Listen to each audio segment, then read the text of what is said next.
कब्र का सफर। किस्त नंबर 1, कब्र का सफर कहानी के साथ। ये कहानी एक गुनहगार शख्स की है जो कब्र में हर गुनाह और गुनहगार का अंजाम देखता है। इस दिन इतवार का दिन था। मैं काफी थक चुका था। बच्चों से खेल कूद फिर शाम में पकनक पर गया। सारा दिन मसरूफियत की वजह से थक कर चोर हो चुका था। बच्चे और बीवी बाहर लोन मैन टीवी देखने बैठ गए। मैं जल्दी से सोने चला गया। सोते ही मुझे इस दिन अजीब सी नींद आ रही थी। जिस्म में थकावट और हिलने की जान नहीं थी। आँखें ना बंद थे ना खुल पा रही थे। दिमाग पर अजीब से वजन महसूस हो रहा था। आँखों के सामने काली धुंध छाने लगी थी। कानून में अजीब से शोर हो रहा था। पाँव दर्द करने लगे थे जैसे खून बाहर निकलने की कोशिश कर रहा हो। इतने में आँखों के सामने मुकम्मल अंधेरा छा गया, जैसे आहिस्ता से मेरे जिस्म से जान निकल रही हो। मेरी आँखें बंद थीं फिर भी मुझे वो अज़ारे दिखाई देने लगे थे। ना चाहते भी दिमाग में माजी के पिछले किए गुनाह याद आ रहे थे। जैसे कोई भिखारी बच्चा मुझसे भीख मांगने आया और मैंने उसे धक्का देकर हटा दिया। लड़कियों की मजबूरी का फायदा उठाकर उनसे किए गुनाहों की याद। मुझे ऐसे लग रहा था जैसे मेरे किए सारे गुनाह किसी मूवी की तरह मेरे सामने चल रहे थे। मैं जागने की कोशिश कर रहा था पर मेरे जिस्म में जर्रा से हिलने की ताकत ना बची थी। जैसे एक खोखली लाश किसी नहर में तीर रही हो। मेरे कानून में अजान की आवाज गूंज रही थी और इस दौरान मेरे हंसने और बातचीत की याद, नमाज पर जानबूझकर ना जाना, इन सब यादों से एक खौफदारी होने लगा था।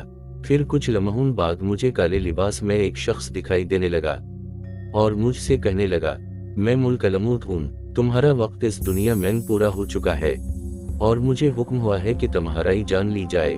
मैं सुनकर घबरा गया। रोते मिन्नत करते कहा, खुदा के लिए मुझे छोड़ दो, मेरी अभी मरने की उम्र नहीं है। मेरे छोटे छोटे बच्चे हैं और मैंने कब्र के लिए कोई तैयारी भी नहीं की है और मेरे कोई अच्छे काम भी नहीं हैं। मैंने नमाज़ीन भी नहीं पढ़ी। खुदा के लिए मुझे आखिरी मौका दो ताकि मैं नमाज पढ़ूं, अच्छे काम करूं, खुदा को राज़ी करूं ताकि कब्र के अजाब से बच जाऊं। मेरी अल्तजाइन सुनकर वो मुझसे अफसोस करने लगा और कहने लगा, ऐ इब्न आदम, क्या तुम्हें मालूम भी था कि मौत की कोई उम्र नहीं? तो तुमने ये सब अच्छे काम पहले क्यों नहीं किए? तुम दुनिया में जिस काम के लिए आए थे वो तुम भूल गए और जिन्हों के लिए तुमने दुनिया में काम किया तो वो आज तेरे सब कहाँ हैं? अफसोस, तुमने सारी जिंदगी बड़े बड़े वास्ते बनाने वो भी आज तुम्हें मौत से नहीं बचा सकते, क्योंकि खुदा की तरफ से तुम्हारी जान लेने का हुक्म हुआ है जिसे कोई भी टाल नहीं सकता। अब तुम्हारे जैसे अमाल होंगे वैसा ही बर्ताव होगा तुमसे।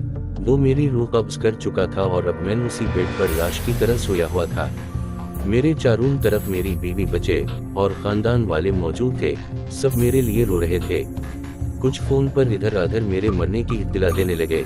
औरतें धारीन मारकर मेरी लाश पर रो रही थे, जिनकी आवाज से मेरी रूह को तकलीफ पहुंच रही थी। जारी है कब्र का सफर।